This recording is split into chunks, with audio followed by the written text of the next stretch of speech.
in report, as seemeth by his flight of the revolt, the newest state. This is the sergeant who, like a good and hardy soldier, fought against my captivity. Hail, brave friend!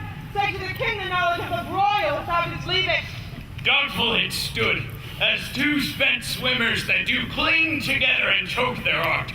The merciless MacDonald, from the western isles of Kerns and Gallowglasses his supply, and fortune on his damned quarrel smiling showed like a rebel's whore. But all's too weak for brave Macbeth. Well, he deserves that name, like valor's minion carved out his passage till he faced the slave, which ne'er shook hands nor bade farewell to him till he unseamed him from the nave to the chaps and fixed his head upon our battlements. Oh, valiant cousin, worthy gentleman! Mark, King of Scotland, mark. No sooner justice had with valor armed compelled these skipping kerns to trust their heels than the Norwegian lord, surveying vantage with furbished arms and new supplies of men, began a fresh assault. Dismayed not this our captains Macbeth and Banquo? Yes, as sparrows eagles, or the hare the lion. If I say sooth, I must report they were as cannons, overcharged with double cracks, so they doubly redoubled strokes upon the foe. But I am faint. My gashes cry for help. So well thy words become thee as thy wounds. They smack of honor, both. Go, get the insurgents. God save the king! Who comes here? The worthy thane of Angus. What a haste look in his eyes! So should he look that seems to speak things strange. God save the king! Whence camest thou, worthy thane? From fight, great king, where the Norwegian banners flout the sky and fan our people cold. Norway himself with terrible numbers, assisted by that most disloyal traitor, the Thane of Cawdor, began a dismal conflict. Till valiant Macbeth, lapped in proof, confronted him with self-comparisons. Point against point, rebellious, arm against arm, he curbed his latter spirit. And to conclude, the victory fell upon us! Hey! Great happiness! No more that Thane of Cawdor shall deceive our bosom interest. Go, pronounce his present death, and with his former title, greet Macbeth. I'll see it's done. What he hath lost, noble Macbeth hath won.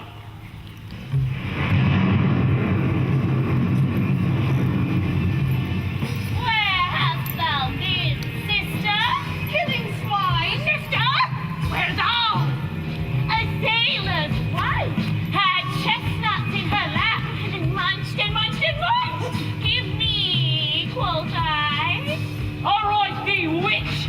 The rope that rugged cry. Her husband's to a leper god, master of the tiger, but in a servile thither sail, and like a rat without a tail, I'll do, and I'll do, and I'll do.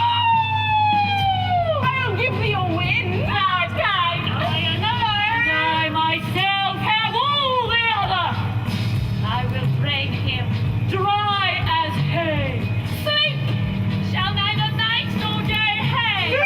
Upon his penthouse lid he shall live a man for him. Weary 7 nights, 9 times 9 shall he dwindle thick and tight. And though his bark cannot be lost, yet it shall be tempest tossed. What I have? Show me. Show me! Here I have a pilot's thumb. Wrapped as homeward he did come. A drum! A drum! Macbeth doth come!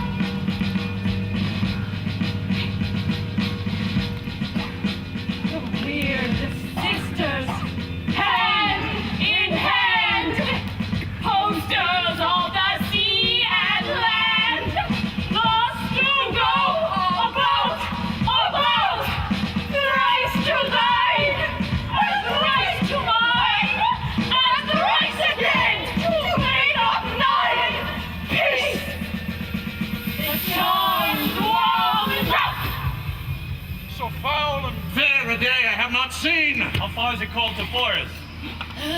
What are these? So withered and so wild in their attire. that look not like the inhabitants of the earth, and yet are on it. Live you? Or are you up a man may question? Speak. You understand me. By each at once a choppy finger laying upon her skinny lips. Speak if you can. What are you? All hail, Macbeth. Hail to thee, Thane of Glamis. All hail, Macbeth! Hail to thee, Thane of Cawdor! All hail, Macbeth, that shalt be king hereafter. Good sir, why do you start and seem to fear things that do sound so fair? In the name of truth, are ye fantastical, or that indeed which outwardly ye show? My noble partner you greet with present grace. To me you speak not. If you can look into the seeds of time and say which grain will grow and which will not, speak then to me, who neither beg nor fear your favors nor your hate. Hail! Also that Macbeth and greater. Not so happy, yet much happier. Thou shalt get kings, though thou be none. So all hail Macbeth and Banquo and Macbeth. All hail! Stay! You imperfect speakers, tell me more! By Fiddle's death, I know I am Thane of Glamis, but how of Cawdor? Thane of Cawdor lives, a prosperous gentleman, and to be king stands not within the prospect of belief. No more than to be Cawdor. Say from whence you owe this strange intelligence, or why upon this blasted heath you stop our way with such prophetic greeting. Speak, I charge you! The earth hath bubbles as the water has, and these are of them. Whither are they vanished? Into the air. And what seemed corporal melted his breath into the wind. Would they had stayed. Were such things here as we do speak about? Or have we eaten on the insane root that takes the reason prisoner? Your children shall be kings. You shall be king. And Thane of Cawdor too, was it not so? To the self-same tune and words. Who's here? The king hath happily received Macbeth the news of thy success. As thick as hail came post from post, and everyone did bear thy praises in his kingdom's great defense, and poured them down before him. We are sent to give thee from our royal master thanks, only to herald thee into his sight, not pay thee. And for a greater honor, he bade me from him call thee Thane of Cawdor. In which addition, hail, most worthy Thane, for it is thine. What? Can the devil speak true? The Thane of Cawdor lives. Why do you dress me in borrowed robes? He who was the Thane lives yet, but under heavy judgment bears that life which he deserves to lose. Treason's capital, confessed and proved, have overthrown him. Glamis and Thane of Cawdor. The greatest is behind. I thank you, gentlemen. Do not you hope your children shall be kings when those that gave the Thane of Cawdor to me promised no less to them? That trusted home may yet enkindle you unto the crown besides the Thane of Cawdor. But 'tis strange, and oftentimes to win us to our harm, the instruments of darkness tell us truths, win us with honest trifles, to betray us in deepest consequence. Cousins, a word, I pray you. Two truths are told, as happy prologues to the swelling act of the imperial theme. I thank you, gentlemen. This supernatural soliciting cannot be ill, cannot be good. If ill, why hath it given me earnest of success commencing in a truth? I am Thane of Cawdor. If good, why do I yield to that suggestion whose horrid image doth unfix my hair and make my seated heart knock at my ribs against the use of nature? Present fears are less than horrible imaginings. My thought, whose murder is yet but fantastical, shakes so my signal state of man that function is smothered in surmise, and nothing is but what is not. Look how our partner's wrapped. If chance will have me king, why chance may crown me without my stir. The new honors come upon him. Like our strange garments, cleave not to their mold, but with the aid of use. Come what come may, time and the hour runs through the roughest day. Worthy Macbeth, we stay upon your leisure. Give me your favor, my dull brain was wrought with things forgotten. Kind gentlemen, your pains are registered where every day I turn the leaf to read them. Let us toward the king. Think on what hath chanced, and at more time, the interim having weighed it, let us speak our free hearts each to other. Very gladly. Till then enough. Come, friends! Is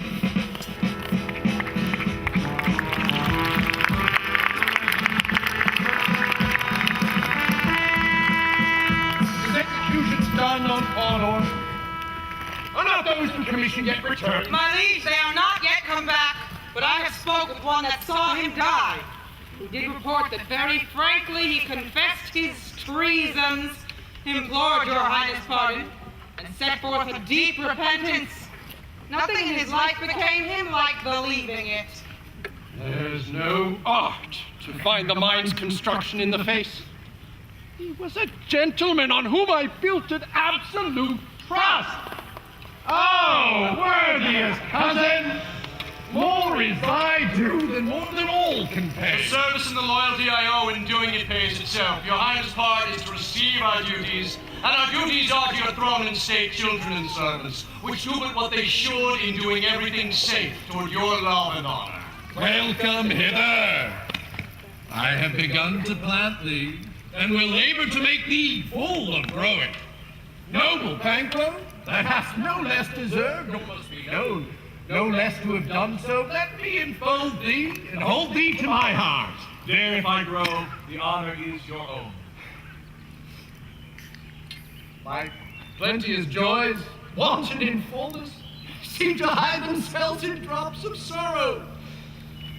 Sons, kinsmen, thanes, and you who stand the nearest, know, we will establish our estate upon our eldest, Malcolm, who we name hereafter the Prince of Cumberland. The drummer must not unaccompanied invest him only, but signs of nobleness like stars shall shine upon all deservers. Hence to invest and bind us further to you. The rest is labor which is not used for you.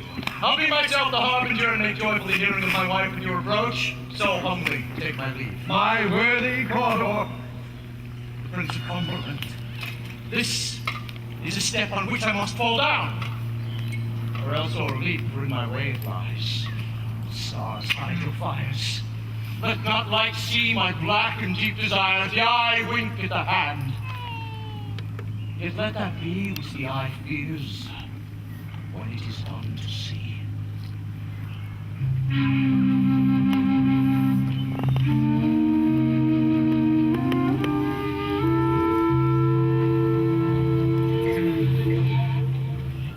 They met me in the day of success, and I have learned by the perfectest report they have more in them than mortal knowledge. When I burned in desire to question them further, they made themselves air into which they vanished. Whilst I stood, wrapped in the wonder of it, came missives from the king, who all hailed me Thane of Cawdor, by which title before these weird sisters saluted me, and referred me to the coming on of time with hail. King, that shalt be. This have I thought good to deliver thee, my dearest partner of greatness, that thou mightst not lose the dues of rejoicing by being ignorant of what greatness is promised thee. Lay it to thy heart, and farewell. Glamis thou art, and Cawdor, and shalt be what thou art promised. Yet do I fear thy nature. It is too full of the milk of human kindness to catch the nearest way. Thou wouldst be great, but not without ambition, but without the illness should attend it. What thou wouldst highly, that wouldst thou holily, wouldst not play false, and yet wouldst wrongly win. Thou'st have great Glamis, that which cries, thus thou must do if thou have it, and that which rather thou dost fear to do than wishest should be undone. Hie thee hither, that I may pour my spirits in thine ear, and chastise with the valor of my tongue all that impedes thee from the golden round which fate and metaphysical aid doth seem to have thee crowned withal. What is your tidings? The king comes here tonight. Thou art mad to say it! Is not thy master with him, who, were it so, would have informed for preparations? So please you, it is true. Our Thane is coming. Give him tending. He brings great news. The raven himself is a horse that croaks the fatal entrance of Duncan under my battlements. Come, loose spirits, tender mortal thoughts, unsex me here, and fill me from the crown to the toe top full of direst cruelty. Make thick my blood, stop up the access and passage to remorse, that no compunctious visitings of nature shake my fell purpose, nor keep peace between the effect and it. Come to my woman's breasts and take my milk for gall, you murdering ministers, wherever in your sightless substances you wait for nature's mischief.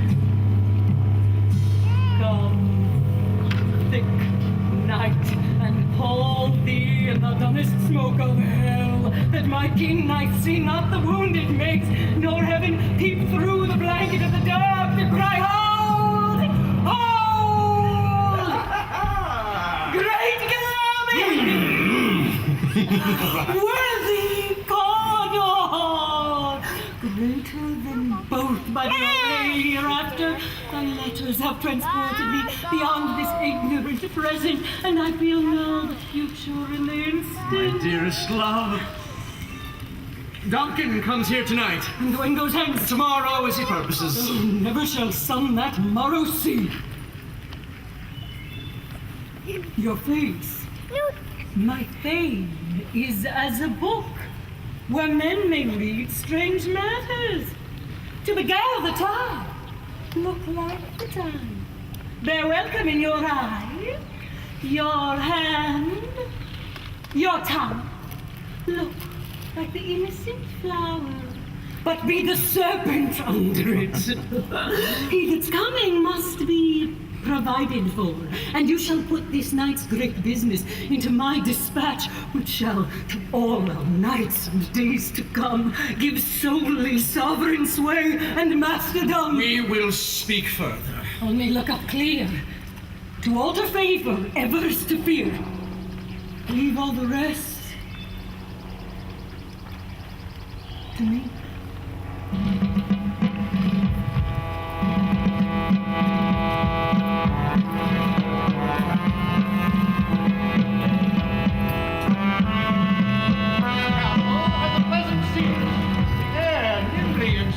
Recommends itself unto our gentle senses. This guest of summer the temple-haunting Martha does approve. But they most green and haunt I have observed, the air is delicate. See? Our honored hostess.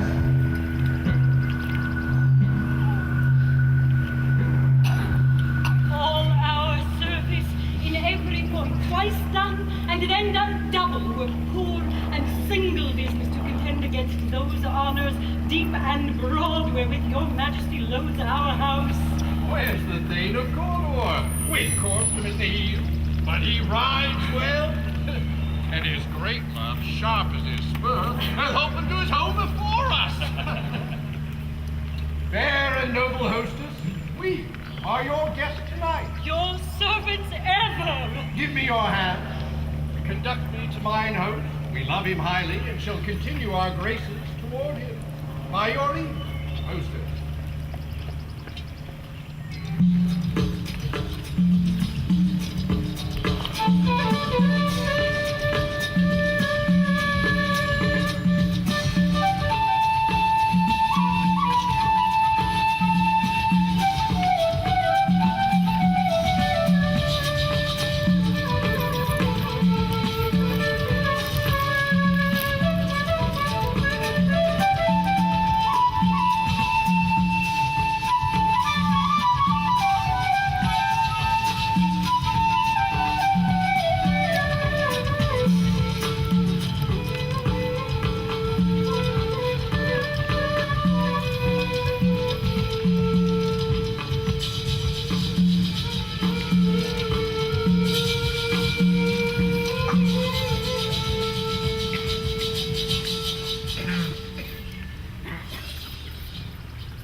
done.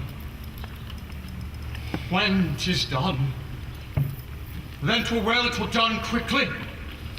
If the assassination could trammel up the consequence and capture this of success, that but this blow might be the be-all and the end-all here, but here, upon this bank and shoal of time, we jump the life to come. But in these cases, we still have judgment here, that we but teach bloody instruction, which being taught returns to plague the inventor. This even-handed justice commends the ingredients of our poison chalice to our own lips. He is here in double trust. First, as I am his kinsman and his subject, strong both against the deed. Then as his host, who should against his murderer shut the door, not bear the knife myself. Besides, this Duncan hath been so meek in his faculties, so clear in his great office, that his virtue shall plead like angels' trumpet tongue against the deep damnation of his taking off, and pity, like a naked newborn babe, shall blow the horrid deed in every eye, the tears shall drown the wind. I have no spur to prick the sides of my intent, but only vaulting ambition, which o'erleaps itself and falls on the other. How now, what news? He has almost supped. Why have you left the chamber? Hath he asked for me? No, you not, he has. We will proceed no further in this business. He hath honored me of late, and I have bought golden opinions from all sorts of people, which would be worn now in the newest gloss, not cast aside so soon. Was the hope drug wherein you dressed yourself? Hath it slept since, and wakes it now to look so green and pale at what it did so freely? From this time such I have felt thy love, art thou appeared to be the same in thine own act and valor as thou art in desire? Wouldst thou live a coward in thine own esteem? Peace! I dare do all that may become a man! Who dares do more is none. What beast was then that made you break this enterprise to me? When you durst do it, then you were a man! And to be more than what you were, you would be so much more the man. Your time nor place did then adhere, and yet you would make both. They have made themselves, and that their fitness now does unmake you. I have given suck, and know how tender 'tis to love the babe that milks me. I would, while it was smiling in my face, have plucked my nipple from its boneless gums and dashed the brains out, and I so sworn as you have done today. If we should fail, We'll fail! But screw your courage to the sticking place, and will not fail. When Duncan is asleep, whereto the rather shall his day's hard journey soundly invite him, his two chamberlains will I with wine and wassail so convince that memory, the warder of the brain, shall be a fume, and the receipt of reason a limbeth only, when in swinish sleep their drenched natures lie as in a death. What cannot you and I perform upon the unguarded Duncan? What not put upon his spongy officers, who shall bear the guilt of our great quarrel? bring forth men children only. For thy undaunted mettle should compose nothing but males.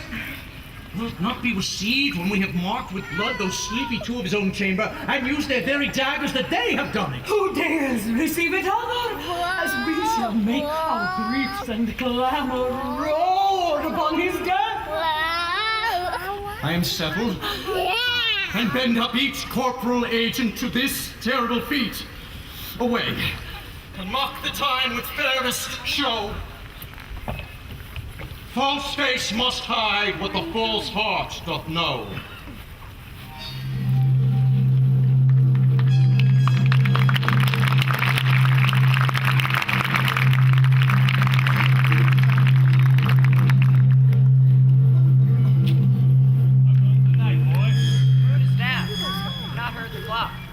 goes down at 12. I take this later, sir. Hold. Take my sword. There's husbandry in heaven. The candles are all out. Take me there, too. The heavy summons lies like lead upon me. Yet I would not speak. The merciful powers restraining me, the cursed thoughts that nature gives way to in repose. Give me my sword. Who's there? A friend? What, sir? Not yet at rest? The king's abed. He hath been an unusual pleasure, and sent forth great largesse to your offices. This diamond he greets your wife withal, by the name of most kind hostess, and shut up in measureless content. Being unprepared, our will became the servant to defect, which else should free have wrought. All's well. I dreamt last night of the three weird sisters. To you they have showed some truth. I think not of them. Yet, when we can entreat an hour to serve, we would spend it in some words upon that business, if you will grant the time. At your kindest leisure. If you shall cleave to my consent, when 'tis, it shall make honor for you. So I lose not in seeking to augment it, but still keep my bosom franchise and allegiance clear. I shall be counseled. Good repose the while. Thanks, sir, the like to you.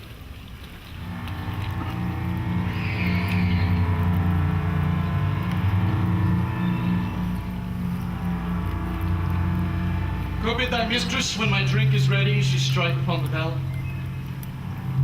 Get thee to bed.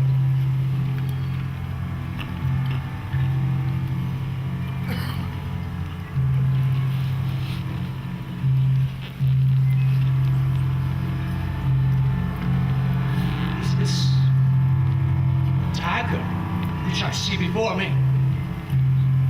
The handle toward my hand. Come, let me clutch thee. I have thee not, yet I see thee still. Art thou not fatal vision, sensible to feeling as to sight? Or art thou but a dagger of the mind, a false creation proceeding from the heat oppressive brain? I see thee yet, in form as palpable as this which now I draw. Thou marshals me the way that I was going, and such an instrument I was to use. Mine eyes are made the fools of the other senses, or else worth all the rest. I see thee still, and on my blade and dodging gouts of blood, which was not so before, there is no such thing. It is the bloody business that informs thus to my eyes. Thou sure in France and earth hear not my steps. Which way they walk for fear thy very stones will break my whereabout, and take the present horror from the time which now shoots with it. Once I threat he lives. Words to the heat of deeds too cold breath gives. I go and it is done. The bell invites me. Hear it not, Duncan, for it is a knell that summons thee to heaven or to hell.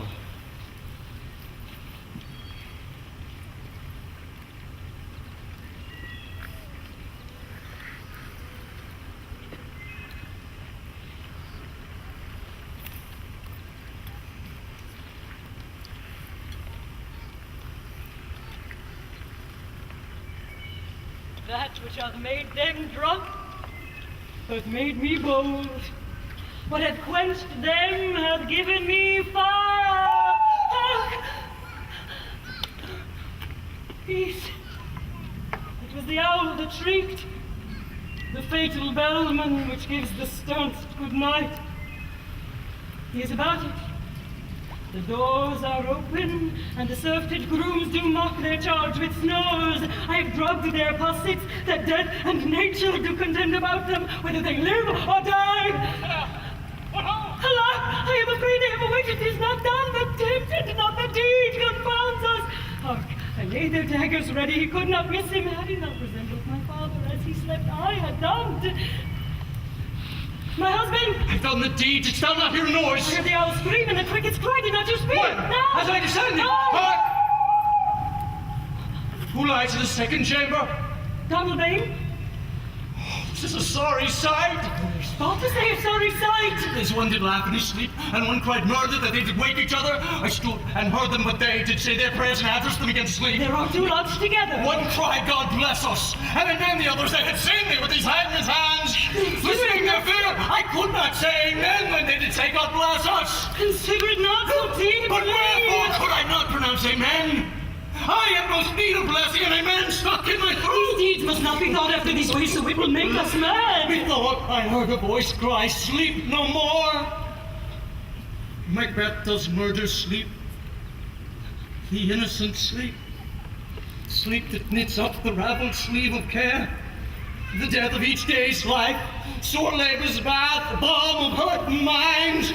Great nature's second course, chief never's your last feast. What do you mean? He cried, sleep no more to all the house.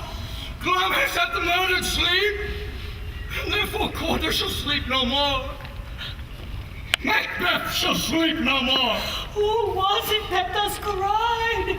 Why, worthy Spain, you do amend your noble strength to think so brain-sickly of things. Go, get some water, wash this filthy weakness from your hand. Why did you bring these daggers from the place?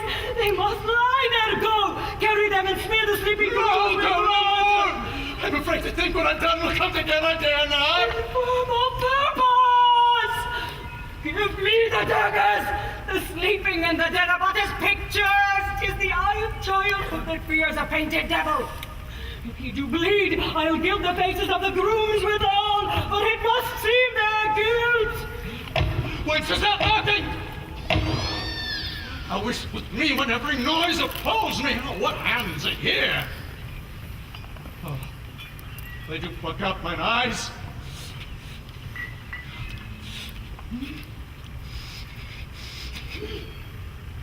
Lord great Neptune's ocean, wash this blood clean from my hand! No. This, my hand, will rather the multitudinous seas incarnadine, making the green one red. My hands are of your color, but I shame to wear a heart so white. There's a knocking at the south entry. Retire we to our chamber. A little water clears us of this deed. How easy is it then? Your constancy hath left you unattended. Hark, more knocking. Get on your nightgown lest occasion call and show us to be watchers. Be not lost so poorly in your thoughts. To know my deeds, one must not know myself. Wake, Duncan, with thy knocking! How would that cost?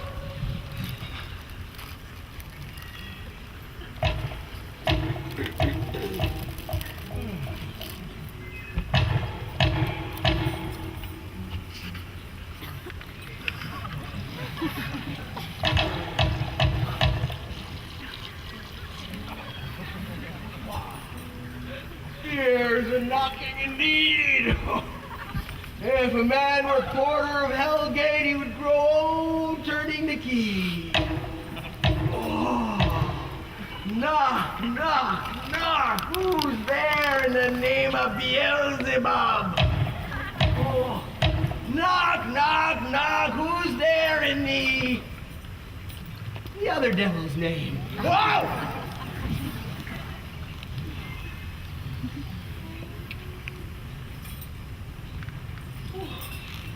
Faith, here's a president, an equivocator, who could swear to all sides, all things, then stay the course and commit treason against the world.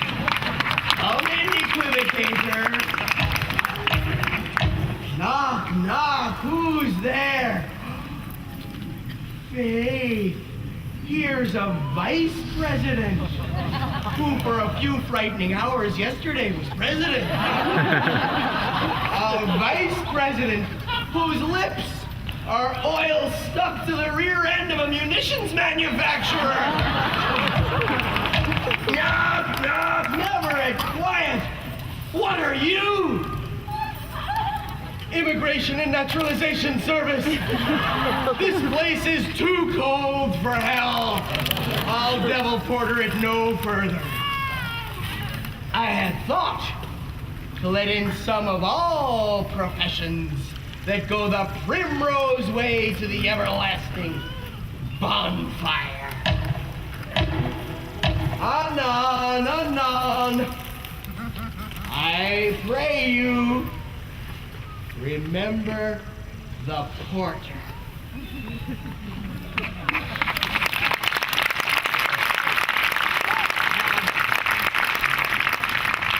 Was it so late, friend, ere you went to bed that you do lie so late?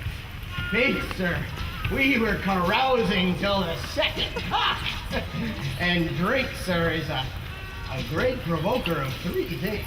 Well, what 3 things does drink especially provoke? Oh, marry, sir. Nose painting, sleep, and urine. Lechery, sir. It provokes and it unprovokes. It provokes the desire, but it takes away the performance. Therefore, much drink may be said to be an equivocator with lechery. It makes him and it mars him. It sets him on and it takes him off. It makes him stand to and not stand to. In conclusion, equivocates him in a sleep and giving him the lie leaves him. I believe drink gave thee the lie last night. Oh, that it did, sir. In the very throat of me, but I made a shift to cast him. Is thy master stirring? Power not has awaked him. Here he comes. Good morrow, noble sir. Good morrow, both. Is the king stirring, worthy thane? Not yet. He did command me to call timely on him. I have almost slipped the hour. I'll bring you to him. I know this is a joyful trouble to you, but yet 'tis one. The labor we delight in physics pain. This is the door. I'll make so bold to call, for 'tis my limited service. Goes the king hence then? He does. He did appoint so. Night has been unruly. Where we lay, our chimneys were blown down. And as they say, lamenting is heard in the air. Strange screams of death. And prophesying with accents terrible of dire combustion and confused events, new hatch to the woeful time. Obscure birds clamor to live long night. Some sing. Spirits shake. 'Twas a rough night. A young remembrance cannot parallel a fellow to it. Oh, horror, horror, horror! Tongue nor heart cannot conceive nor name thee. What's the matter? Confusion now hath made his masterpiece. Most sacrilegious murder hath broke the Lord's anointed temple and stole thence the life of the building. What is to say the lad? We knew his majesty. Approach the chamber and destroy your sight with a new Gorgon. Do not make me speak. See and then speak yourselves. Awake! Awake!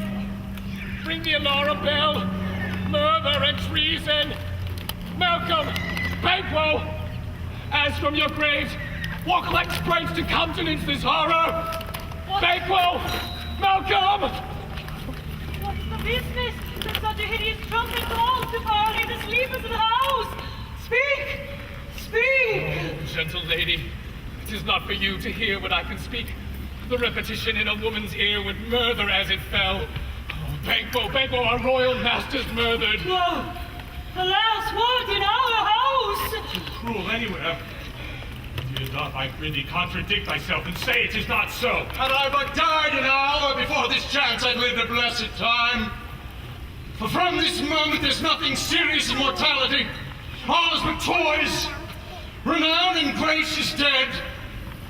The wine of life is drawn, and the mere lees is left this vault to brag of. What is amiss? You are and do not know it. The spring, the head, the fountain of your blood is stopped. The very source of it is far. Your royal father's murdered. Oh! By whom? Those of his chamber, as it seemed, had done it. Their hands and faces were all badged with blood. So were their daggers, which unwiped we found upon their pillows. They stared and were distracted. No man's life is to be trusted. Yet do I repent me of my fury that I did kill them. Wherefore did you so? Who can be wise, amazed, temperate, and furious, loyal and neutral in a moment? No man! The expedition of my violent love outrun the paws of reason. Here lay Duncan, his silver skin laced with his golden blood, and his gashed stabs looked like a breach in native for ruin's wasteful entrance. And there the murderers, steeped in the colors of their trade, the daggers unmannerly breached with gore. Who could refrain and had a heart to love, and in that heart courage to make his love known? Help me enter! Look to the lady. Why do we hold our tongues that most may claim this argument for ours? What should be spoken here were our fate, hidden in auger hole. A Russian sees us. Let's away. Our tears are not yet brewed. Nor our strong sorrow upon the foot of motion. Look to the lady. And when we have our naked frailties hid that suffer in exposure, let us meet and question this most bloody piece of work to know it further. Tears and scruples shake us. In the great hand of God I stand, and thence against the undivulged pretense I fight the treasonous malice. And so do I. So all. Let us briefly put on manly readiness and meet in the hall together. Well, continue.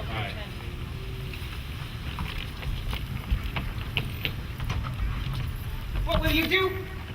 Let's not consort with them. To show an unfelt sorrow is an office which the false man does easy. I'll to England. To Ireland I. Our separated fortune shall keep us both the safer. Where we are, there's daggers in men's smiles. The near in blood, the nearer bloody. This murderous shaft that shot hath not yet lighted, and our safest way is to avoid the aim, therefore to horse, and let us not be dainty of leave-taking, but shift away. There's warrant in that theft that steals itself when there's no mercy left.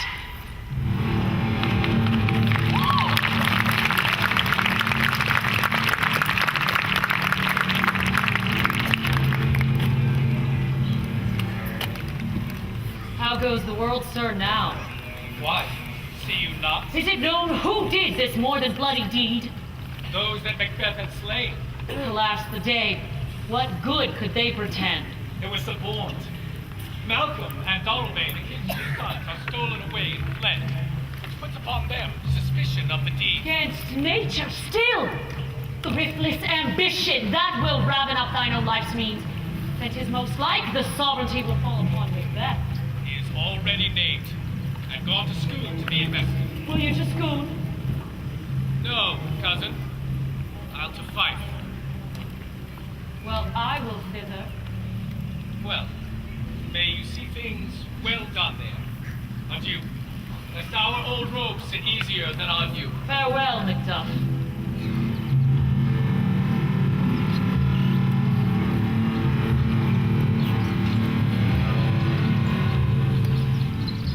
Thou hast it now. King, Condor, Glamis, all as the weird women promised. And I fear thou play'st most foully for it. Yet it was said it should not stand in thy posterity, but that myself should be the root and father of many kings. If there come truth from them, as upon thee, Macbeth, their speeches shine, and the verities on thee made good, may they not be my oracles as well, and set me up in hope? Hush, no more.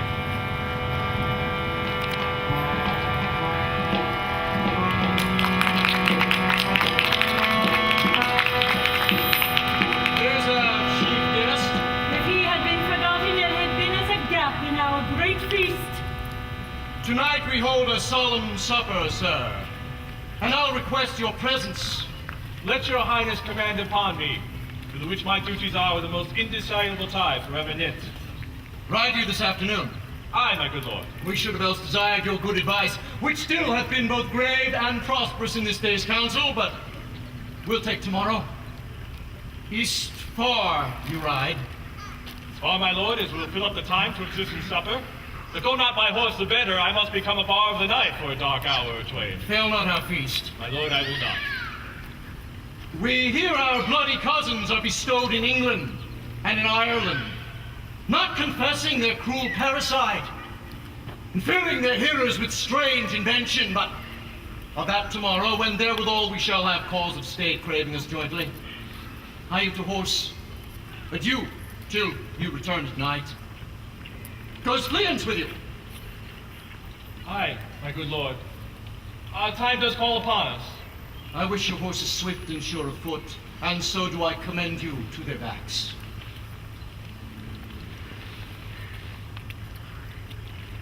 Farewell. Let every man be master of his time till 7 at night.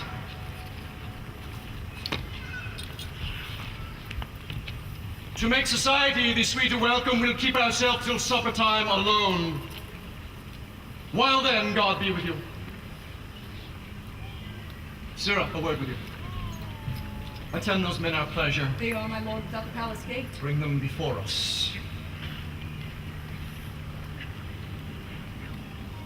To be thus is nothing, but to be safely thus. Our fears in Banquo stick deep, and in his royalty of nature reigns that which would be feared. There's none but he whose being I do fear. And under him my genius is rebuked, as 'tis said Mark Antony's was by Caesar. He cheered the sisters when first they put the name of king upon me, and bade them speak to him. Then prophet-like, they held him father to a line of kings. Upon my head they placed a fruitless crown, and put a barren scepter in my gripe, thence to be wrenched with an unlineal hand, no son of mine succeeding. If this be so, for Banquo's issue have I filed my mind. For them have I the gracious Duncan murdered, to make them kings, the seed of Banquo kings. Rather than so, come faith into the list, and champion me to the utterance. Who's there?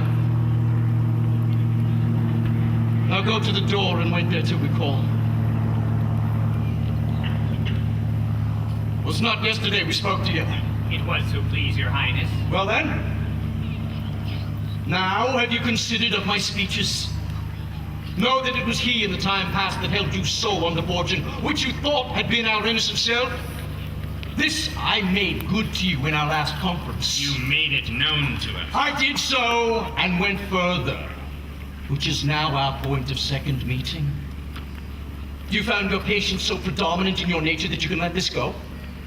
Are you so gospel to pray for this good man, and for his issue whose heavy hand hath bowed you to the grave and beggared yours forever? We are men, my Aye, in the catalogue you go for men.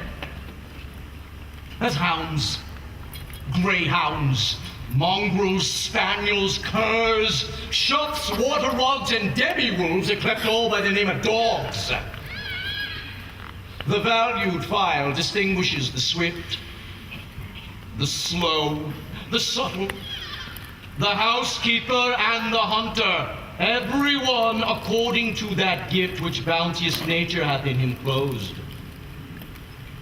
Now if you have a station in the file, not in the worst rank of manhood, say it, and I will put that business into your bosoms, whose execution takes your enemy off, grapples you to the heart and love of us, who wear our health but sickly in his life, which in his death were perfect.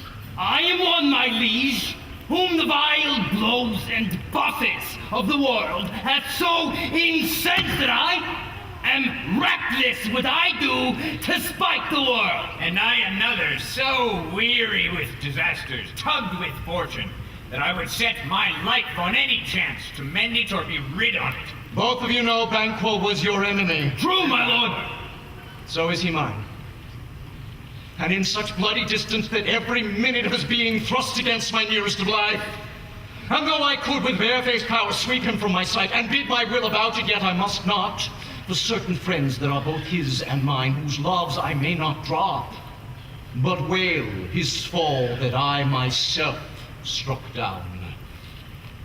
Thence it is that I to your assistance do make love, masking the business from the common eye for sundry weighty reasons. We shall, my lord, perform what you command us. Though our lives Your may- spirits shine through you. Within this hour at most, I will advise you where to plant yourselves. Acquaint you with the perfect spire, the time, the very moment onward must be done tonight, and something from the palace. Always thought that I require a clearness, and with him, to leave no rubs nor botches in the work. Fleance his son that keeps him company, whose absence is no less material to me than is his father's, must embrace the fate of this dark hour. Resolve yourselves apart, I'll come to you anon. We are resolved, my lord. I'll call upon you straight, abide within.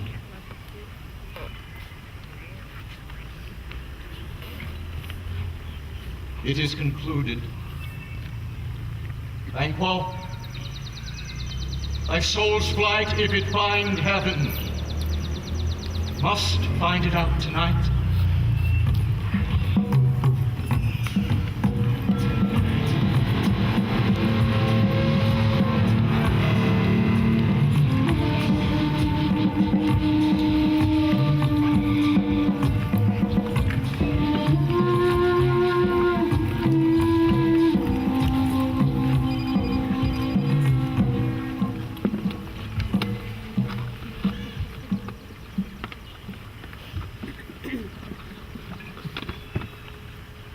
Is Banquo gone from court? Aye, madam, but returns again tonight. Say to the king I would attend his leisure for a few words. Madam, I will.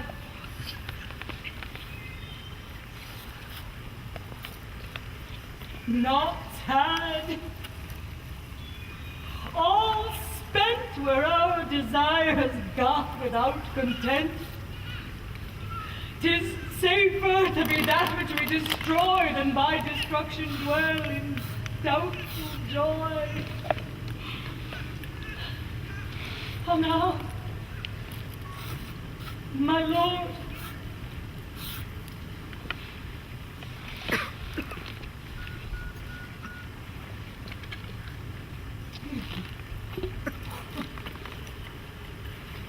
Why do you keep alone? Of sorriest fancies your companions making, using those thoughts which would have died with them that they think on. Things without all remedy should be without regard. What's done is done. We have scorched the snake, not killed it. She'll close and be herself whilst our poor malice remains in danger of her fortitude. But let the frame of things disjoint. Both the worlds suffer, ere we will eat our meals in fear, or sleep in the affliction of these terrible dreams that shake us nightly.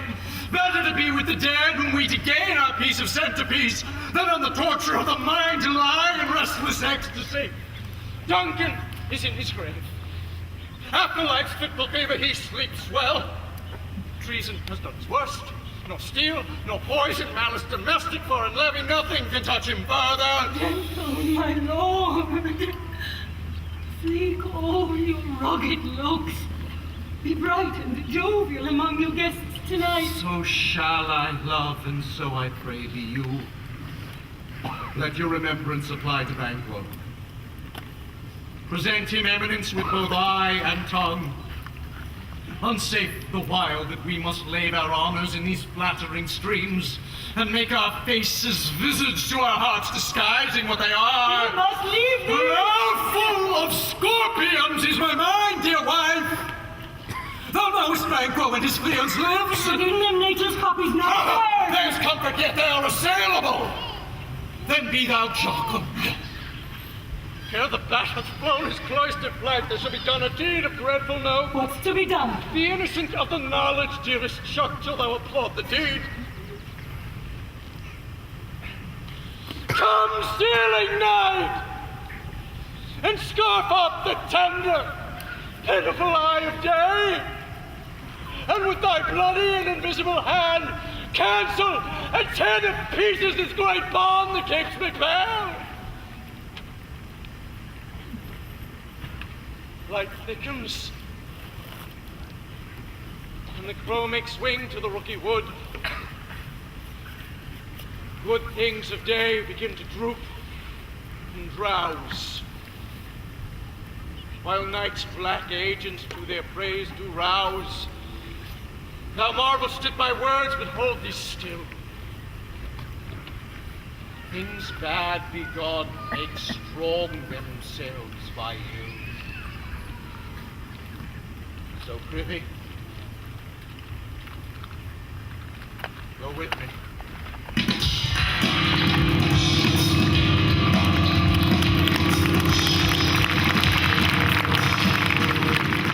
Haste to gain a timely in and near approaches the subject of our watch. Hark! I hear horses. Give us the light! Then 'tis he. The rest that are within the note of expectation are already in the court. His horses go about. Almost a mile. But he does usually, so all men do, from hence to the palace gate, make it their walk.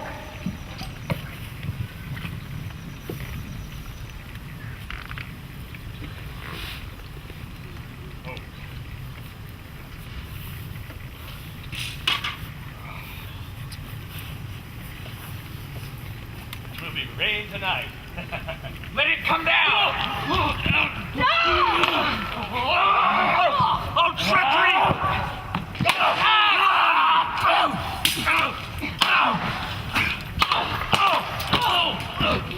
Fly, good Fleon!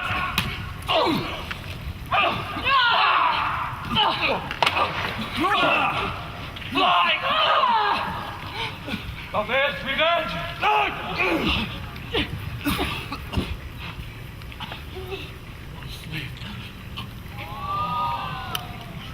Who did strike out the light? Was not the way? There's the one down. The sun is fled. We have lost best half of our affair. Well, let's away and say how much is done.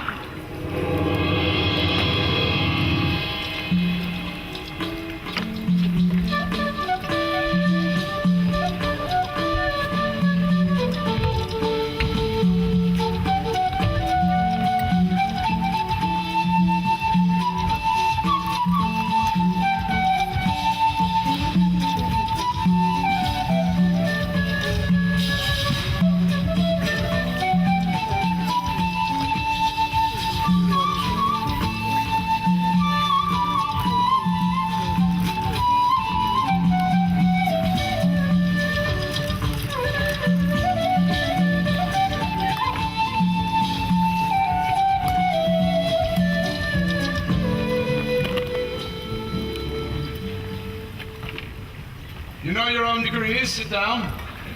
At first and last, the hearty welcome. Thank you, Your Majesty. Ourselves will mingle with society and play the humble host.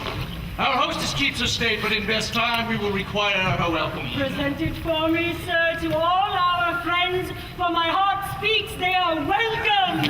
See, they encounter thee with their hearts, thanks, both sides are even. Here I'll sit in the midst. Be large in mirth, and none will drink and measure the table round. There's blood upon my face. 'Tis vanquished, then. 'Tis better thee without than he within. Is he dispatched? My lord, his throat is cut. That I did for him. Thou art the best of the confluence, yet he stood the dig the line for Fleance. If thou didst it, thou art the nonpareil. Most royal, sir. Fleance escaped. Then comes my fate again! Else I had been perfect, whole as the marble, rounded as the rock, as broad and general as the casing air. But now I am cabined, cribbed, confined, bound into saucy doubts and fears. But Banquo's safe. Aye, my good lord, safe in a ditch he bides, with 20 trenchant gashes on his head, the least a death to nature. Thanks for that. There the grown serpent lies. The worm that's fled hath nature that in time will venom breed. No teeth for the present. Get thee gone. Tomorrow, we will hear ourselves again. My royal lord, you do not give the cheer. Meeting were bare without it. Sweet remembrancer. Now, good digestion, wait on appetite, and health on both. May it please your highness, sit. Now here had we now our country's honor roofed, were the graced person of our Banquo present, who I may rather challenge for unkindness than pity for his chance. Sir, his absence lays blame upon his promise.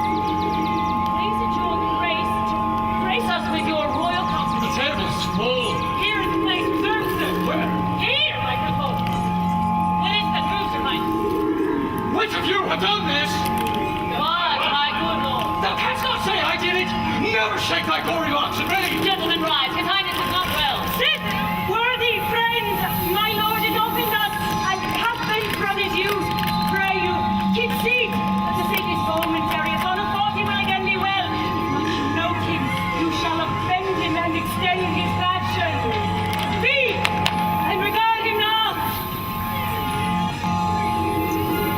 Hey, the bold of the devil can never try to fall the devil! Stop! This is the very beating of your fear. This is the air drum dagger which you said led you to Duncan. Shame itself! Why do you make such faces? When all's done, you look without a snore. Prithee, see there! Behold, look, lo, how say you? Why, what care I, if thou canst not speak? Two! If charnel houses and our graves will send those that we bury back on monuments, shall be the malls of kites! Quite a men in folly!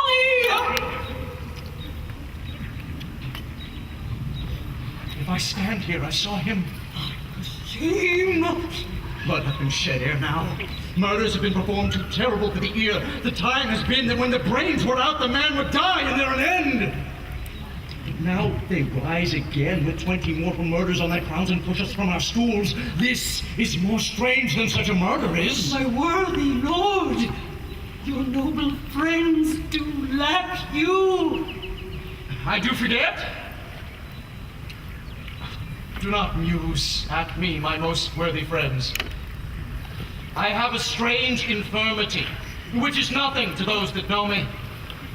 Come, love and health to all, then I'll sit down, give me some wine. Fill full. I drink to the general joy of the whole table, and to our dear friend Banquo, whom we miss. Would he were here! To all that him we thirst, and all to all, our duties and a pledge! Avaunt and quit my sight! Not let the earth hide thee! Thy bones are boundless! Thy blood is cold! There is no speculation in those eyes that thou dost glare with! Think of this, good peers, but is a thing of custom. 'Tis no other, only it spoils the pleasure of the time. What man dare I dare? Approach thou as the rugged Russian bear, the rhinoceros, the Hircan tiger. Take any shape but that, and my firm nerves will never tremble. Hence, horrible shadow, unreal mockery, hence!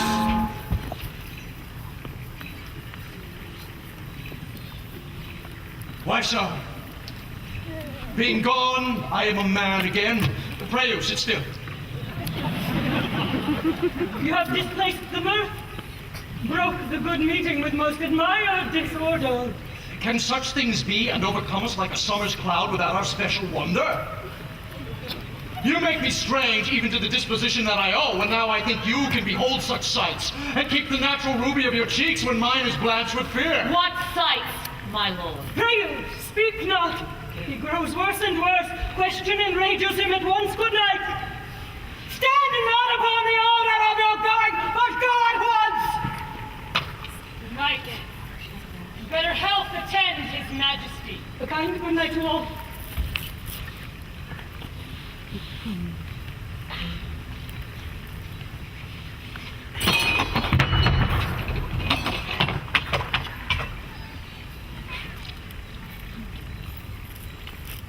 It will have blood, they say. Blood will have blood. Stones have been known to move, and trees to speak. Altars and understood relations have by magpies and choughs and rooks brought forth the secrets, man of blood. What is the night? Almost at odds with morning, which is wit. How sayst thou that Macbeth denies his person at our great bidding? Did you send to him, sir? I heard it by the way, but I will send. There's not a one of them but in his house I keep a servant feed. I will tomorrow. And betimes, I will to the weird sisters. More shall they speak, for now I am bent to know by the worst means the worst. For mine own good, all causes shall give way. I am in blood stepped so far that were I to wade no more, returning were as tedious as go o'er. Strange things I have in head and will to hand, which must be acted ere they may be scanned. That the season of all natures. Sleep. Come, will to sleep. My strange and self-abuse is the initiate fear that wants hard use. We're yet but young indeed.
How now, you secret black and midnight hags? What is't you do? Thee without a name! I conjure you by that which you profess. Howe'er you come to know it, answer me to what I ask you. Speak the man, then say if thou wouldst rather hear it from our mouths or from our master. Call him. Let me see him. Pour in sound blood that has eaten her nine sparrows. Grease that's sweated from the murderer's gibbet. Throw into the flame. High or low, thyself and all this every show.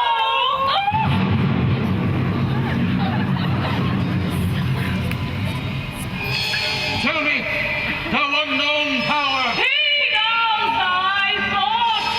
Hear his speech, but speak thou not.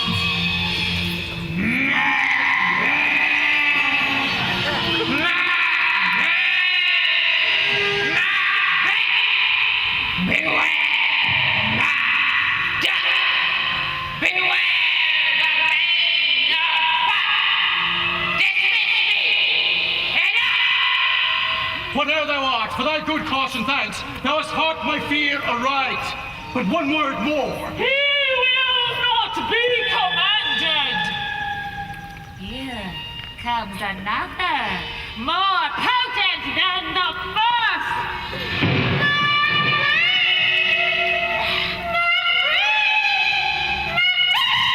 Had I 3 ears, I'd hear thee.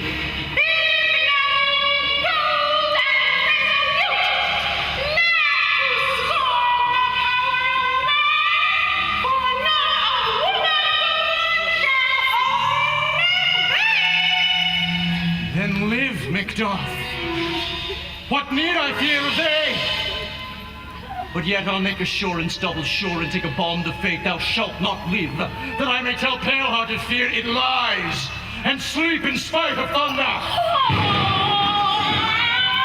What is this that rises like the issue of a king, and wears upon his baby brow the round and top of sovereignty? But speak not to it. Be I metal, proud and take no care. Who chase, who fret, or where conspirers are? Macbeth shall never vanquished be until great burn of wood to high Dunsinane hill shall come against him. That will never be. Who can impress the forest, bid the tree on fix his outbound route? Sweet bodements. Good! Rebellious dead rise never till the wood of Burnham rise, and our high-placed Macbeth shall live the lease of nature, pay his breath to time and mortal custom. Yet my heart does throb to know one thing. Tell me, if your art can tell so much, shall Banquo's issue ever reign in this kingdom? Ye to know no I will be satisfied. Deny me this and an eternal curse fall on you. Let me know. Show his heart and grieve his heart, and my shadow so depart. Thou art too like the spirit of Banquo. Down! Thy crown to sear my eyeball, and thy hair. Thou other gold-bound brow is like the first. A third is like the former. Filthy hags, why do you show me this? A fourth, stark eyes. What? Will the line stretch out to the crack of doom? Another yet. A seventh, I'll see no more. And yet the eighth appears, who bears a glass that shows me many more. And some I see that 2 old balls and treble scepters carry. Horrible sight!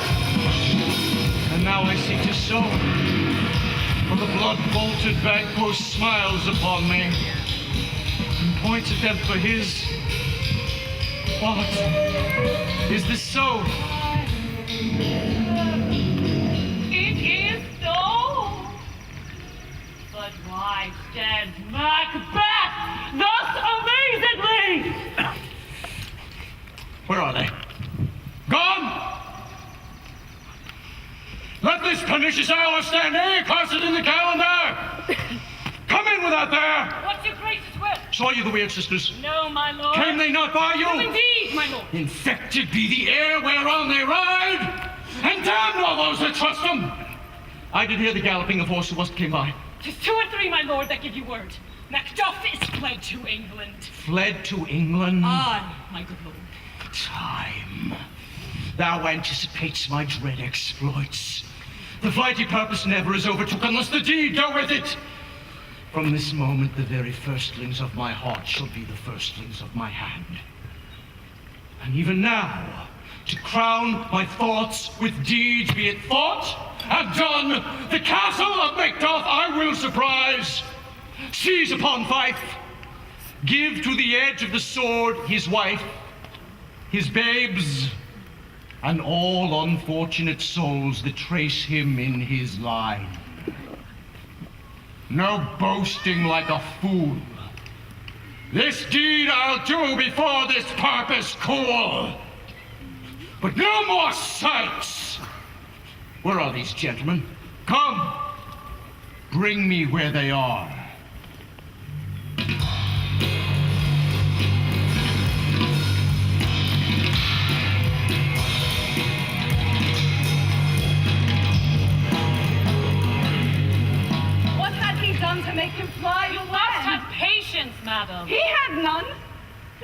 madness.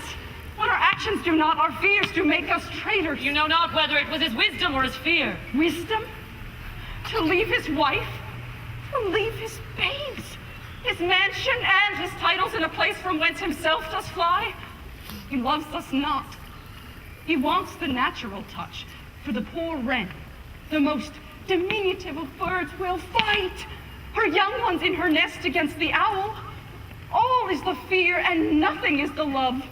As little is the wisdom when the flight so runs against all reason. My dearest coz, I pray you school yourself. For your husband, he is noble, wise, judicious, and best knows the fits of the season. I dare not speak much further.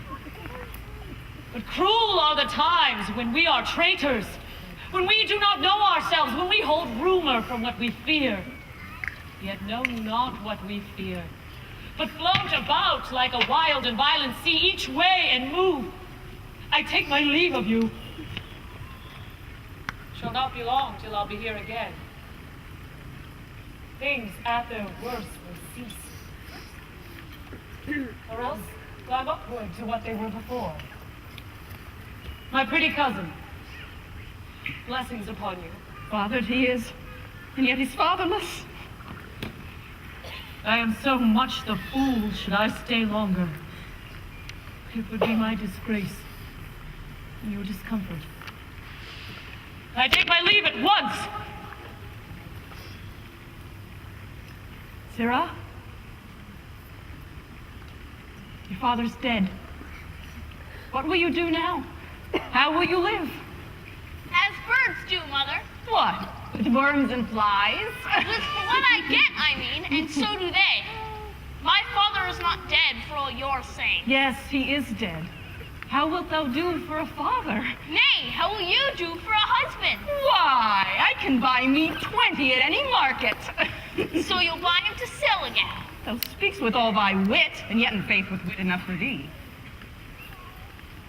Was father a traitor, Mother? Aye, that he was. What is a traitor? Why, one that swears and lies. And must all traitors be so that swear and lie? Every one that does so is a traitor, and must be hanged. Who must hang them? Why, the honest men. So the liars and swears are fools, for they're liars and swears, and on to beat them up and hang up the honest men? God help thee, poor monkey. But how wilt thou do for a father? If he were dead, you would weep for him. If you would not, it'd be a good sign that I should quickly have a new father. Lord Prattler, how thou talk'st. Bless you, fair dame. I am not to you known, though in your state of honor I am perfect. I doubt not some danger does approach you nearly, if you will take a homely woman's advice, be not found here. Hence with your little ones. Heaven preserve you. I dare abide no longer. Whither should I fly? I have done no harm. Now I do remember I am of this earthly world, where to do harm is often laudable, to do good sometime accounted dangerous folly. Why then, alas, do I put on this womanly defense to say that I have done no harm? What are these faces? Where is your husband? I hope in no place so unsanctified where such as thou mayest find him. Oh! He's a traitor. Thou liest, thou shaker villain! What, you egg?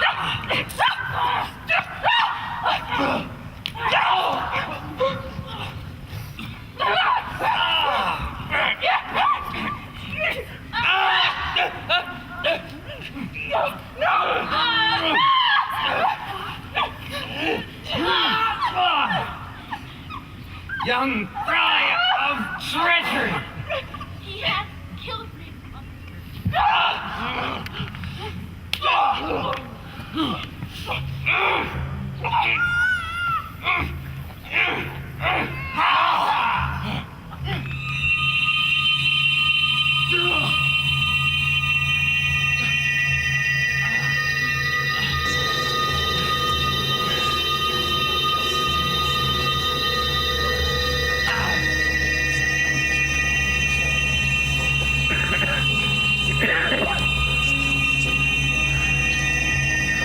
Let us seek out some desperate shade in the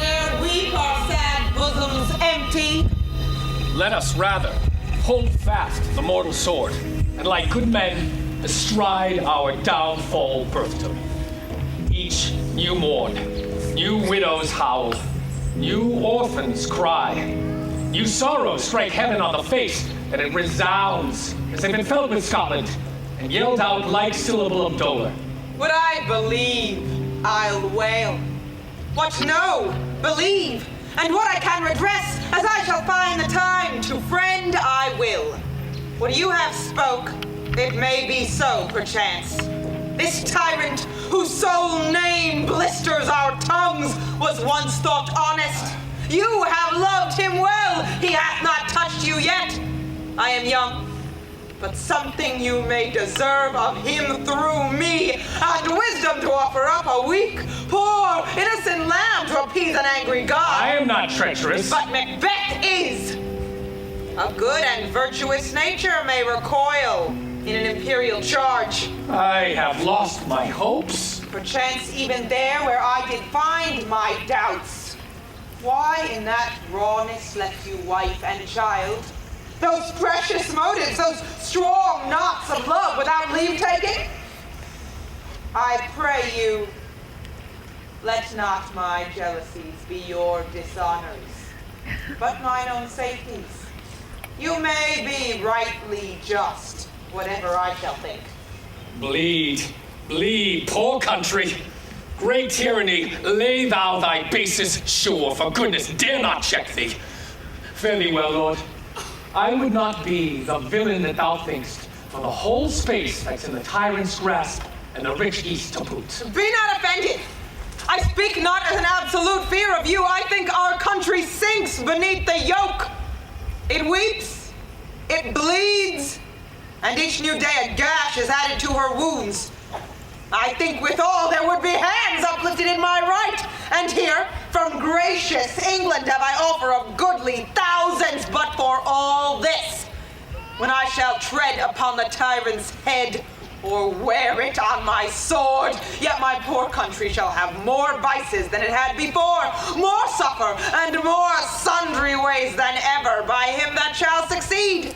What should he be? It is myself, I mean, in whom I know all the particulars of vice, so grafted that when they shall be opened, Black Macbeth will seem as pure as snow. Not in the legions of horrid hell can come a devil more damned in evils to top Macbeth. I grant him bloody, luxurious, avaricious, false, deceitful, sudden, malicious, smacking of every sin that has a name, but there's no bottom, none, in my voluptuousness. Your wives, your daughters, your matrons, and your maids could not fill up the cistern of my lust. Boundless intemperance in nature is a tyranny, and hath been the fall of many kings. But fear not yet to take upon you what is yours. We have willing dames enough.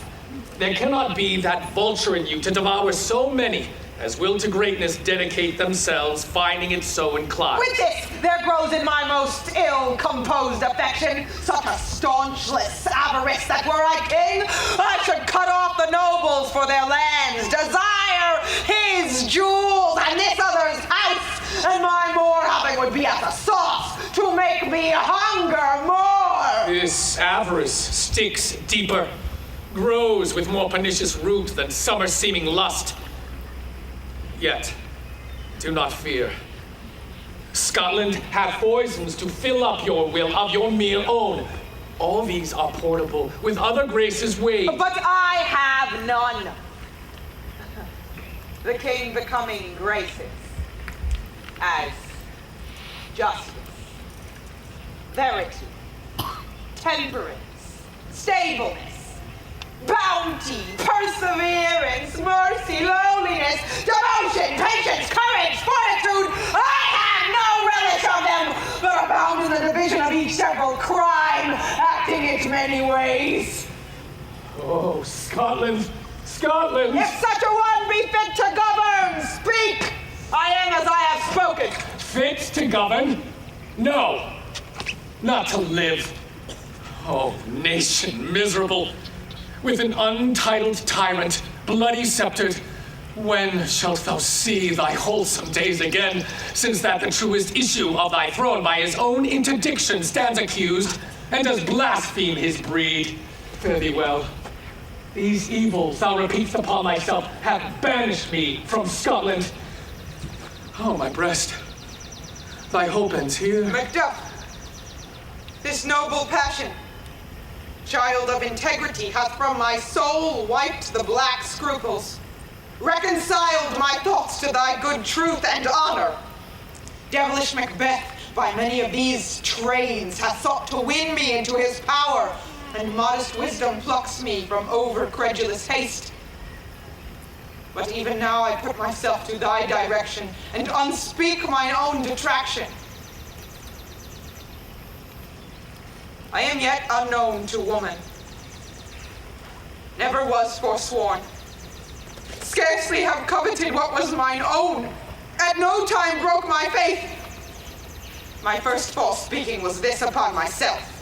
What I am truly is thine, and my poor country's to command. Whither, indeed, before thy here approach, old Seward with 10,000 warlike men was setting forth. Why are you silent? Such welcome and unwelcome things at once. 'Tis hard to reconcile. See who comes here. My countryman, and yet I know him not. My ever gentle cousin. Welcome hither. I know him now. Good God, but times remove the means that makes us strangers. Sir, amen. Stand Scotland where it did. Alas, poor country, almost afraid to know itself, it cannot be called our mother, but our grave. What's the newest grief? That of an hour's age doth hiss the speaker, each minute teems a new one. How does my wife? Why, well. And all my children? Well, too. The tyrant has not battered at their peace. No. They were well at peace when I did leave them. Be not a niggard of your speech, how goes it? Now is the time of help. Your eye in Scotland would create soldiers, make our women fight to doff their dire distresses. Be it their comfort, we are coming thither. Gracious England hath lent us good Seward with 10,000 men, an older and a better soldier, none that Christendom gives out. Oh, would I could answer this comfort with the like. But I have words that will be howled out in the desert air where hearing should not latch them. What concern they? The general cause, or is it a fee grief due to some single breast? No mind that's honest, but in it shares some woe, though the main part of it pertains to you alone. If it be mine, keep it not from me. Quickly, let me have it. Let not your ears despise my tongue forever, which shall possess them with the heaviest sounds that ever yet they heard. I guess at it. Your castle is surprised. Your wife and babes savagely slaughtered. To relate the manner, we're on the quarry of the murder deer to add the death of you. Merciful heaven! What? Man, ne'er put your hat upon your brows, give sorrow words. Grief that does not speak whispers the o'erfront heart and bids it break. My children too. Wife, children, servants, all that could be found. And I must be from thence. My wife killed too. I have said!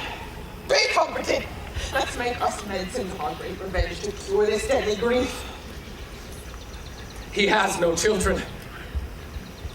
All my pretty ones. Did you say all? Oh, well, guide! All? But all my pretty chickens and their dam at one fell swoop? Dispute it like a man. I shall do so. But I must also feel it as a man. I cannot but remember such things were that were most precious to me. Did heaven look on and would not take their part? Be this the whetstone of your sword. Let grief convert to anger. Blunt not the heart, enrage it. Oh, I could play the woman with mine eyes and brag it with my tongue, but gentle heavens, cut short all intermission. Front to front, bring thou this fiend of Scotland and myself within my sword blade, set him. If he escape, heaven forgive him too. This tune goes manly. Come, go we to the king. Our power is ready. Our lack is nothing but our leave. Macbeth is ripe for shaking, and the powers above put on their instruments. Receive what cheer you may. The night is long that never finds the day.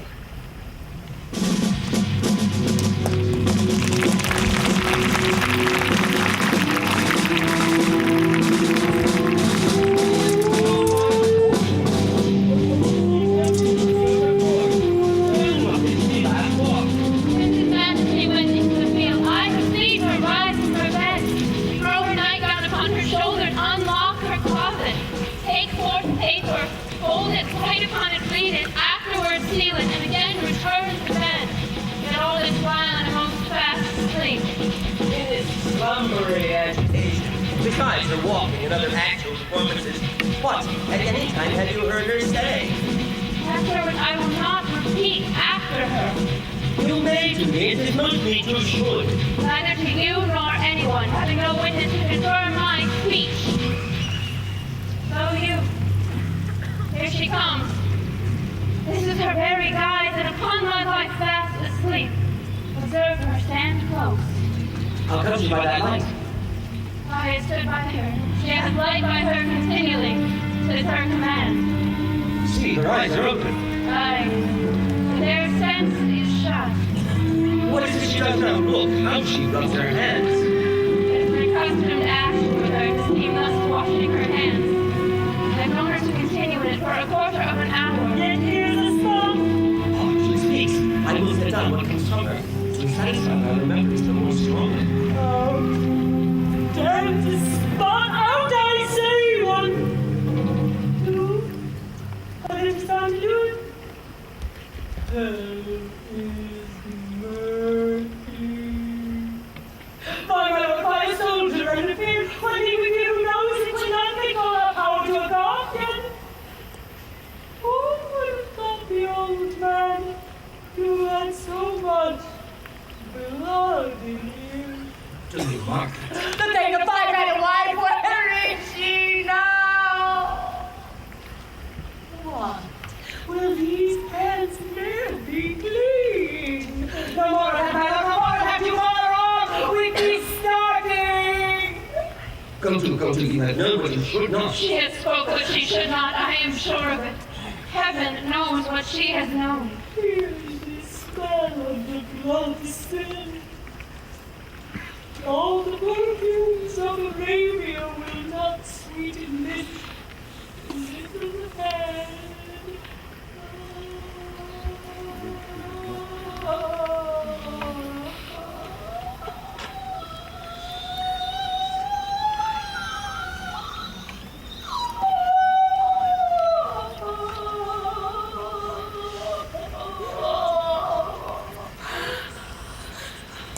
What a sigh was there, the heart is sorely charged. I would not have such a heart in my bosom for the dignity of the whole body. Well, Pray God it be so. this disease is beyond my Wash practice. your hands, put her in like that, look not so vain. I tell you, yet again, make those buried. He cannot come out John's grave. Even so. To bed, there's nothing in the gate. Come, give me your hand. What's done cannot be done.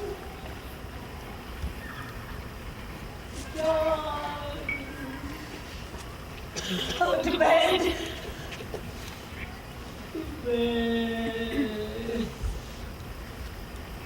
To bed. Will she now go to sleep? Directly. All whisperings are abroad. Unnatural deeds to breathe. Unnatural troubles. Infected minds to their own deaf pillows will discharge their secrets. More needs she, the divine, than the physician. God forgive us all. look after her. Remove from her the means of all annoyance, yet still keep eye upon her. So it was. My mind she had mated, and amazed my sight. I think, but dare not speak. Good night, good doctor.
his uncle Seward, and the good Macbeth.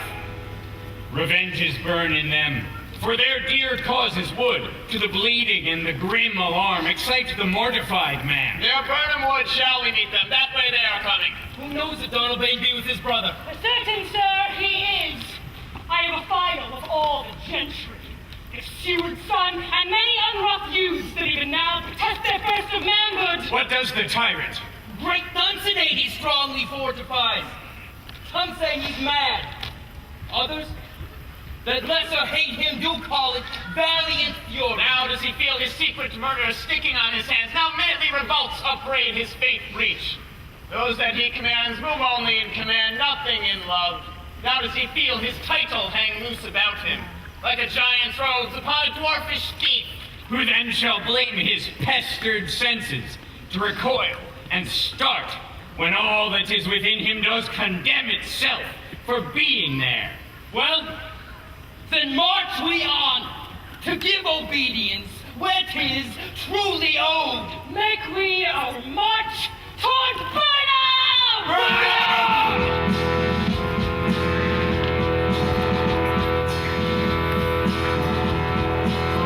Bring me no more reports. Let them fly all. Tell Burnham Ward remove to Dunsinane. I cannot take with fear. What's the boy, Malcolm? Was he not born of woman? The spirits that know all mortal consequence and pronounce me thus. Fear not, Macbeth. No man that's born of woman shall e'er have power upon thee. Then fly, false things, and mingle with the English at the jaws. The mind I sway by, and the heart I bear, shall never sag with doubt, nor shake with fear.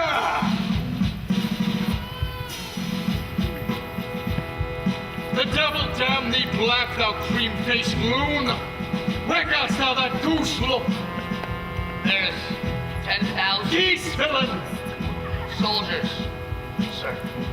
Go prick thy face and old red thy beard, thou lily-livered boy!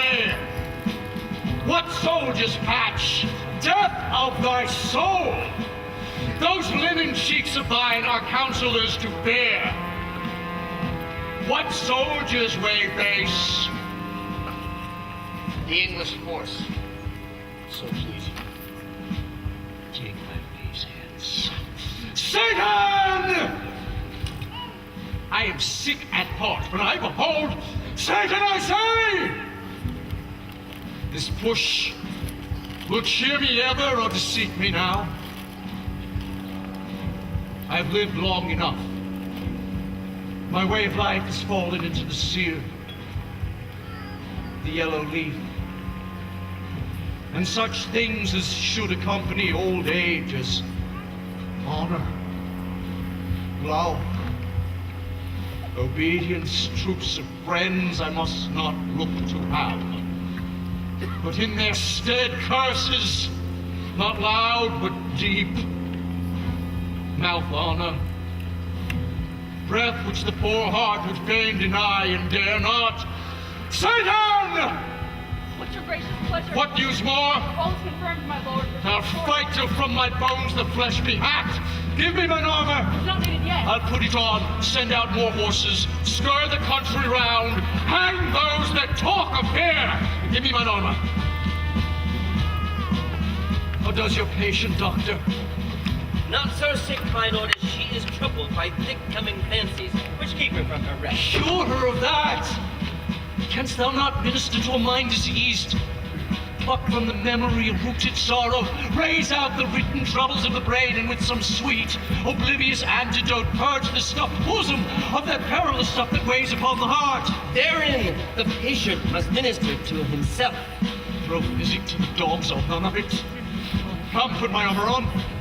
Give me my staff. Satan, send out. The things fly from me, doctor. Come, sir, dispatch.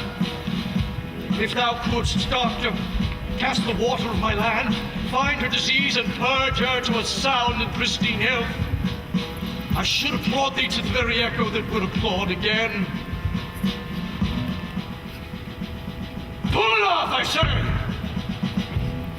What rhubarb, sime, what purgative drug shall scare with these English heads? Here's some of them. Aye, my lord, your royal separation makes us know something. Bring it after me. I will not be afraid of death, nor pain, till Burnham Forest come to Dunsinane. For I from Dunsinane, way and clear. Compass again should hardly draw me here.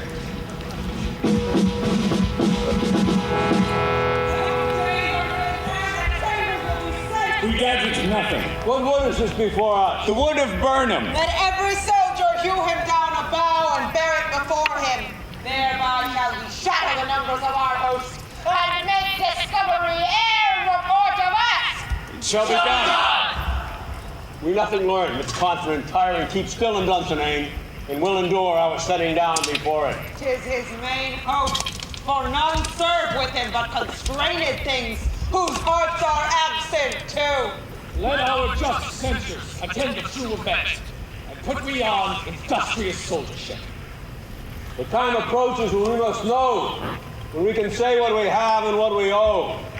To wit, advance the war.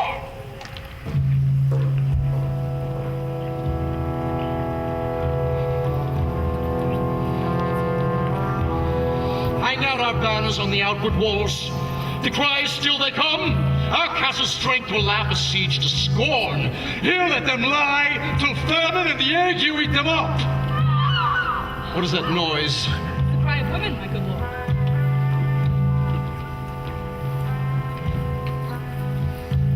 I have almost forgot the taste of fears. Time has been, my senses would have cooled to hear a night's shriek. And my veil of hair, would it a dismal treatise rouse and stir as life were in't? I have supped full with horrors. Direness familiar to my slaughterous thoughts cannot once stop me. Wherefore was that cry? The queen, my lord, is dead.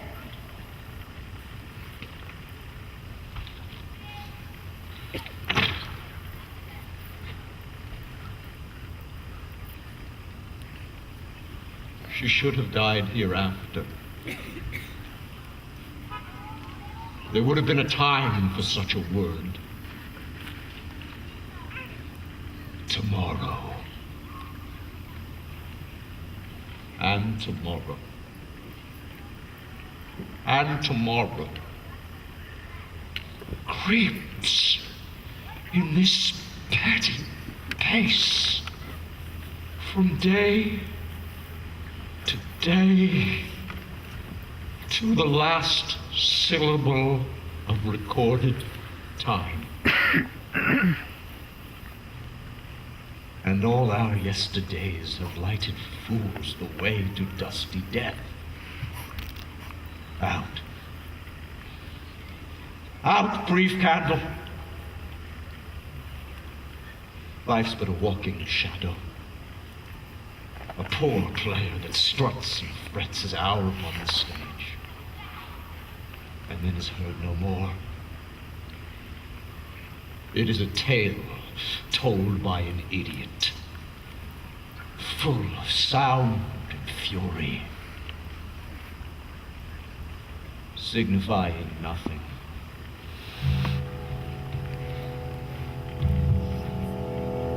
Thou comest to use thy tongue, thy story quickly.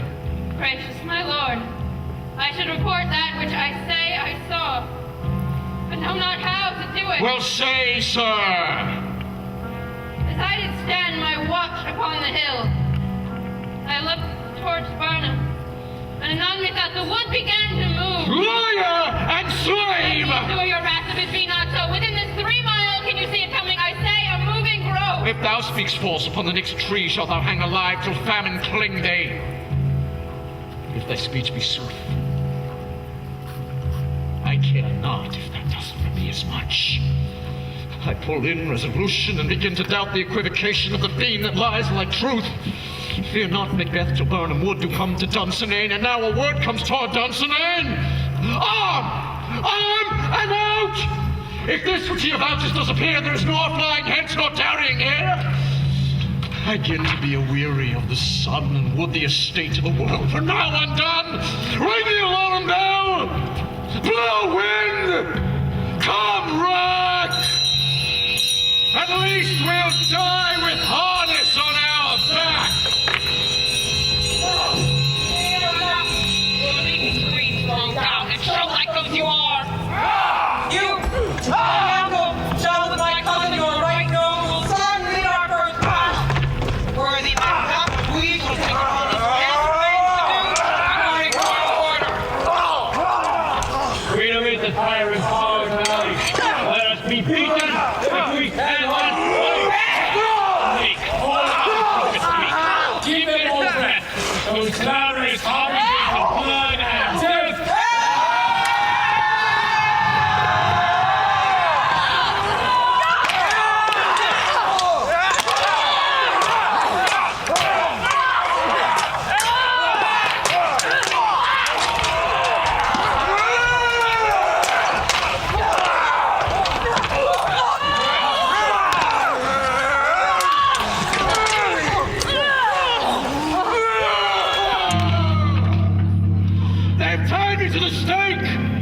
cannot fly, but bear-like must I fight the course. What he that was not born of woman? Such a one am I to fear, or none. Thou'lt be afraid to hear it. No, though thou call thyself a hotter name than any is in hell. My name's Macbeth.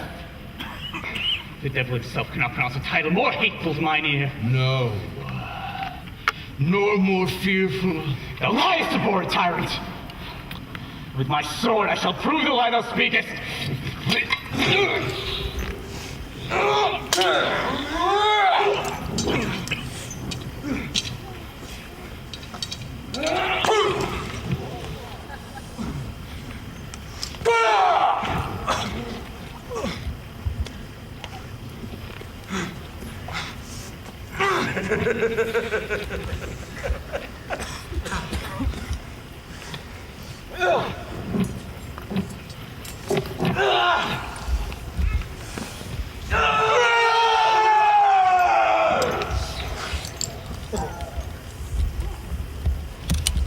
Thou wast born of woman. With swords I smile at, weapons laugh to scorn, brandished by a man that's of a woman born.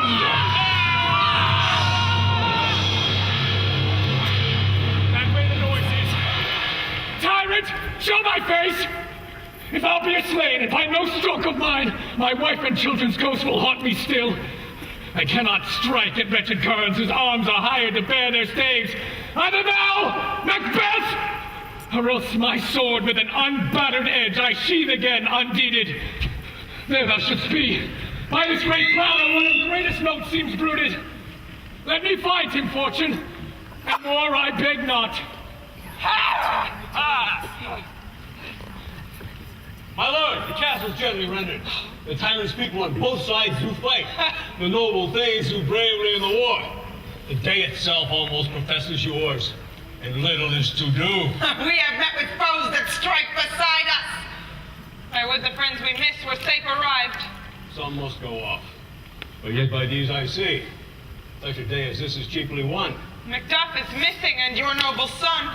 Your son, good sir, has paid a soldier's debt. He only lived but till he was a man, but like a man he died.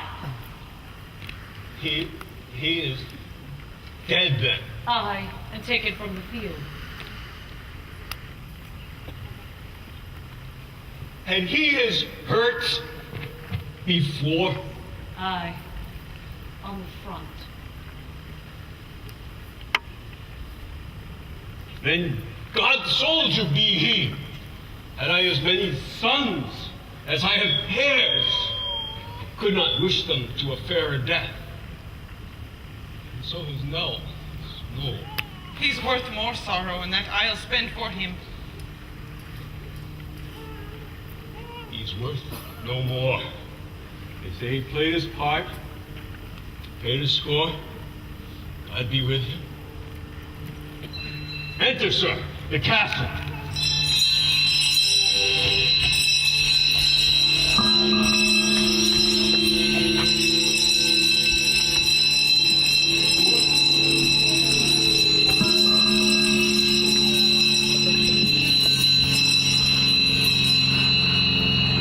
Why should I play the Roman fool and die on my own sword?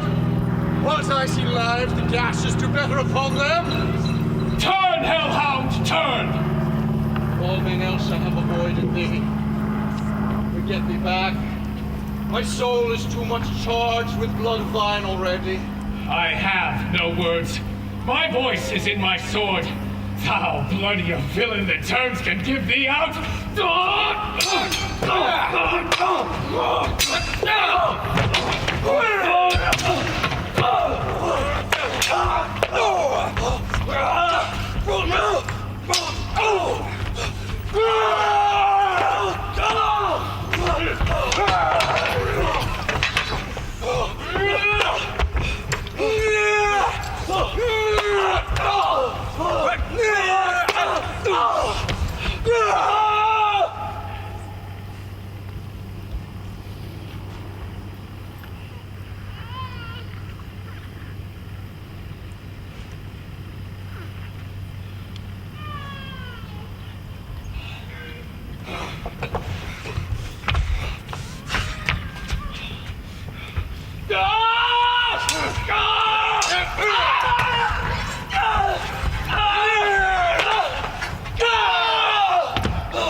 Thou losest labor. Let thy blade fall on vulnerable breasts. I bear a charmed life, which must not yield to one of woman born. To spare thy charm, and let the angel, whom thou still hast served, tell thee, Macbeth was from his mother's womb untimely ripped. Cursed be the tongue that tells me so. For is that coward my better part of man? I'll not fight with thee. Then yield thee, coward, and live to be the show and days of the time. We'll have thee, as our rarer monsters are, painted on a pole, and under it, here may you see the tyrant. You'll not yield to kiss the ground before young Malcolm's feet, and to be baited with the rabble's curse. Though Burnham would become to Dunsinane, and thou oppose being of no woman born, yet I'll try the last. Lay on, Macduff, and damned be him that first cries, hold! Enough!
Behold, where stands the usurper's trusted head? The time is free! My thanes and kinsmen, we shall not spend a large expense of time before we reckon with your several loves and make us even with you. What's more to do, as calling home our exiled friends abroad that fled the snares of watchful tyranny, producing forth the cruel ministers of this dead butcher and his fiend-like queen, who as to soft with self and violent hands took off her life. This and what needful else that calls upon us, by